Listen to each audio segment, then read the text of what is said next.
Hi, nobodies. So, if all of you who don't watch me have never seen videos where I'm laying down, um, this means that I feel like shit.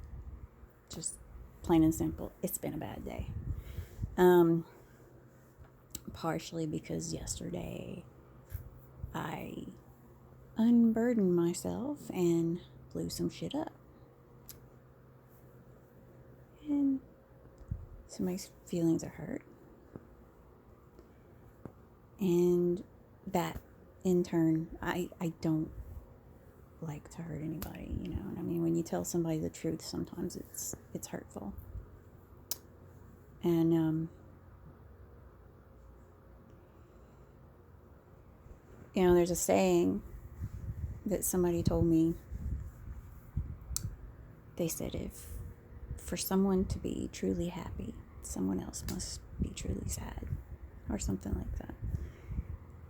And I hate that, and on top of that, I woke up and I take medication. And anybody who takes medication will tell you that there are side effects. And so today I'm having a side effect that is also a trigger. Fun day. But I've been expecting that. That's been expected. And on top of that, I don't want to eat anything. Like I want a plum or a nectarine. I don't want anything else. And I'm out of bread. Because it's my normal thing that when I get to the point where I'm like, I can't eat anything, or I have to make my, like even something I like cupcakes or cake. When I get to this point, if I eat it, I have to make myself eat it. Like I don't enjoy it at all because I've got something else on my mind. Well, bread is fairly easy for me to decide to eat. Well, I'm out of bread. We got tortillas, but tortillas are not the same. And so I've had 3 slices of bread today and 1.5 tortillas. I need to eat more than that. I've got Takis, but I don't want to eat the Takis, and they're not going to fill me up, and that's not really a good dinner. I'm horrible about taking care of myself. I mean, I can take care of myself when it comes to I bathe and wash my hair and wash my face, and I shave where I'm supposed to shave, and I put on deodorant, so hygienically I take care of myself. I take care of myself as far as my drink needs go. But when it comes to food, I'm just kind of lost. I mean, there was some pizza in there, and I was able to get myself to eat half of a slice. But I mean, I really was the whole time just going, ugh, ugh. I hate this feeling. And the thing is with all of this going on, the unburdening could be in vain. But, when you have a recurring thought, sometimes you get to wondering, is this recurring because I need to listen to it? Or is it recurring because I need to sabotage shit? And most of the time, I ignore that stuff. I mean, I logically will say, what's the safe option? What's the safe option? And, the safe option, the other option might be just as safe. You don't know. And, with my illness, with the BPD, it's really hard to know what's going on and what's best for me. Because even logically, with BPD, when you've got the impulsive spending, you justify it. And if you're smart, you can really justify it.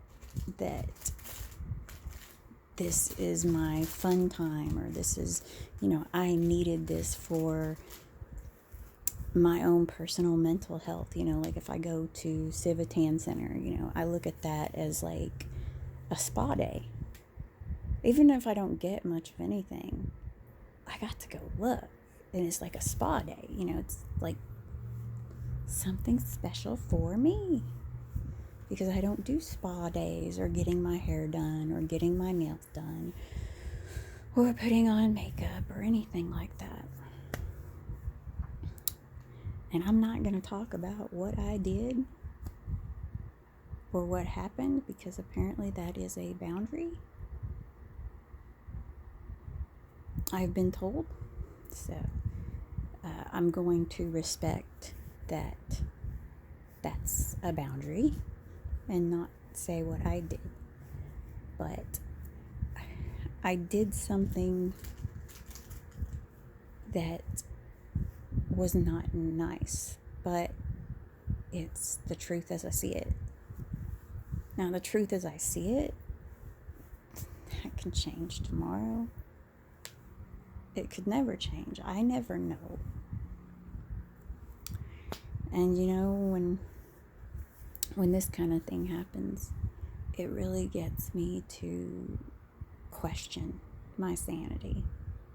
You know, with all of it, it's like, what am I doing? I need you to upload something. Ow! And then there's stress.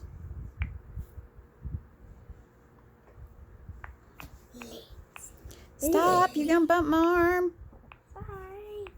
You want me to tap in the code? There you go. Yes, I get in the game.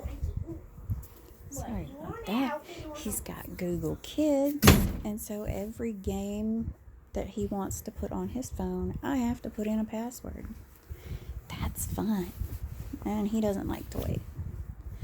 I love that boy. But as it stands, there was a lot of thought process into what I had to say and why I needed to say it and what needs to happen and what could happen. You know, when I work out a problem, I work out all the angles. You know, and I mean, I do overthink, and that's okay. See, look at her. She's so pretty, Miss Lexi. I've had Butters with me all freaking night. He is like seriously being an attention whore today. Or he's being like a dog and he says, "Mommy, you need hugs. You know, you need to pet my soft fur." But I was able to sleep last night. You know, and I have trouble sleeping when there's stuff on my mind.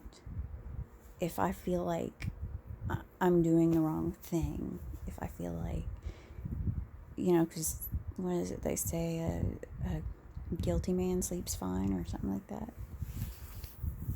I think. Or is it the other way around? I don't know. I just know I slept not very well because somebody kept waking me up, and if it wasn't them, it was a cat. But you know, I made that bet. You know, I mean, when you make decisions as an adult, there are consequences. And not everybody, he's so heavy. He's like 18 pounds. And he puts all his weight on those front paws. But, you know, there's always fallout. And, you know, it is tough being an adult. Because when you're a kid, it sucks when somebody's making all your decisions for you. But that takes the, it's not your decision. So if it's a mistake, it's not your fault. If it's a bad thing, it's not your fault. If it's a good thing, you can thank your parents for making that decision for you, you know. As an adult, it's harder to make decisions because there's a lot of factors. And I've often said, when I hear people say stuff, you know, like they're going to be miserable for their kids, I'm like, well, it doesn't have to be that way. Like, are you not even friends with that person? If you can be friends with them, then just, you know, work from that. I mean, people get caught up in their own ideas of why somebody does something. And I can't be trusted because I do lie. I lie for three reasons. One, I don't want to hurt somebody. And if I can get away with not telling them the truth to save their feelings, I will do that. Two, I lie because I don't think someone gives a fuck. Like, if you ask me how I am, I'm almost always going to say, I'm okay, I'm good, I'm fine, you know. And I could have two broke legs that need to get set, and I would say, I'm fine. And third is sometimes some things are so dark or shameful that you don't want to admit to them. And I always say, don't do anything that you wouldn't admit to. It is pretty hard advice when you're on a crazy spree, which a crazy spree is when I do a lot of things I really, really shouldn't. So I worry about this being a crazy spree. Now, I haven't done anything that I really, really shouldn't. In my mind, you know, like, I haven't done anything shameful for my standards. Of course, my standards are not, you know, I lack boundaries. So, I can say all kinds of things and not feel ashamed. So when I'm ashamed of something, it's normally something that is not part of who I feel I am. It's not stable behavior. And so I had done some things when I was not having stable behavior, and I will lie about those things. I just will. I mean, I can't help it. I was raised on lie. You can't tell the truth on anything, so lie. And, you know, I try not to lie now. I mean, I can give a lot of truth, but when it comes to the stuff that I'm ashamed of or that I know is going to hurt somebody, it's something that I'm saving them, and I'm saving myself from having to see them hurt by the truth. My husband has never told a lie that I've caught him in. Not once. 20 years. Not one lie. So any lie I tell, any omission, or just, I won't say I did that, you know, I won't mention anything about, that's a lie to him. You know, because to him, if you don't tell him something, you lied to him. If no matter what your reason is for a lie, it's a lie, and that's how he sees it. And I just wasn't raised with that value.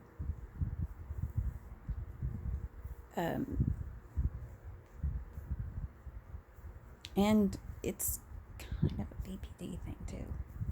The lying. From what I understand it is. I don't think that they put it in the book. But we want to be a certain person so much that we're willing to change, you know, and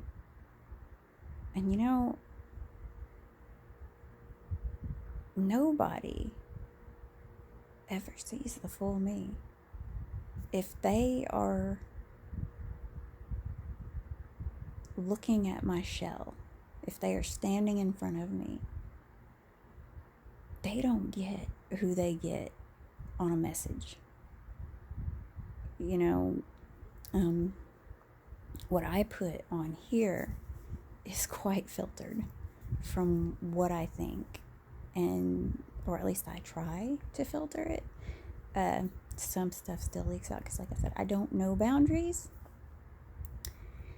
And so I am not in the best frame of mind. I had to take a Xanax, and I am hungry. But I just want nectarines or plums. And it's pissing me off that I don't have them. And it pisses me off that my anxiety keeps me from getting in the car and going and getting myself some. But if I get up off this bed, I will feel dizzy. I will feel faint because I don't eat well. I eat well when somebody cooks dinner because I am a shit adult.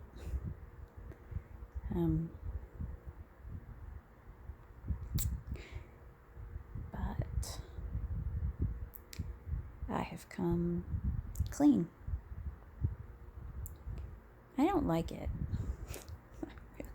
I mean, I do, but I don't. I mean, I don't like it.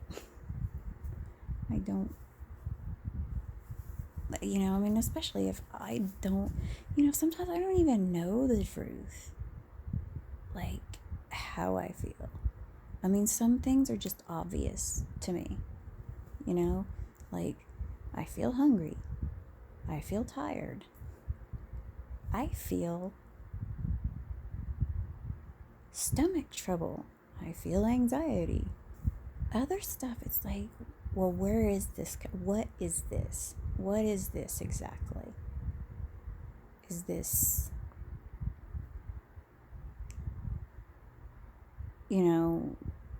like something I have to have? Or, I don't know. I have trouble explaining it sometimes. And today, I'm having trouble explaining how that works. I guess the best way to explain it is like when somebody is in my face being rude, I walk away. I mean, I will go completely blank because I have no clue how to deal with confrontation. It's like, So I go blank and my body goes on autopilot. I leave, and then I get home and I try to figure out what I was supposed to do about that. I'm like, well, it's like, why didn't I just say I was sorry? Or why didn't I tell him, I mean, I'm pretty quick with a comeback, but when there's hostility there, I just can't, I don't know what it is. It's like seeing an alien. And it's not until later that you say, did I get probed? You're just like, wait a minute, what? Let me play this back. What happened? How should I have handled that? And a lot of times I end up crying and feeling like a complete freak because I did not respond because I'm a retard, an emotional retard. So then, I might cry and then I'll be mad at myself because I'm crying like a big ass baby, that's how that process works. So there are some things that when I feel them, I don't know what they are. And like anything that makes me feel alive scares me. It scares me to death because I am so used to the numb, the big empty, that when I feel something, I don't know what to do with it. I don't know, because I used to feel plenty when I was on a lot of drugs. I used to feel plenty when I was drinking. When I was drinking, if somebody got in my face all hostile, I knew what to do because I didn't have control of myself. And so when I feel things, I feel like I have no control. And I don't like that feeling. I have to be in control, because if I'm not in control, then one of the inmates from the asylum is running the show, and I don't trust them bitches. There's a reason I lock them up. There's a reason that I hold on to the darkness and shove it down deep. It's because it's wrong. So when I feel things, I start wondering, okay, which one's got control? But maybe I'm just feeling things because I feel things. I mean, my therapist did want me to articulate my feelings. I know I sound like so rude when I say it, but it's not really. It's not that I don't respect her. I do respect her. I just don't really know exactly how to articulate some things. I don't know what they are. I don't know where they come from. And I don't know what to do with them, really. I don't know if they benefit me or if they hurt me. Because, I know drugs hurt me. I know drinking hurts me. So, there's that. So I spent 20-something minutes just bullshitting. Don't I always spend 20 fucking minutes bullshitting? Yeah, I do. It's my thing. So, have a good night. And if you pray for me to have a better tomorrow. If you've had a bad day, pray for yourself to have a better tomorrow. Because I hope you have a better tomorrow. I always ask the universe to make tomorrow a good day for everybody. I know that it can't make it a good day for everybody, but I still ask it. You can't get something if you don't ask for it. So, have a good night.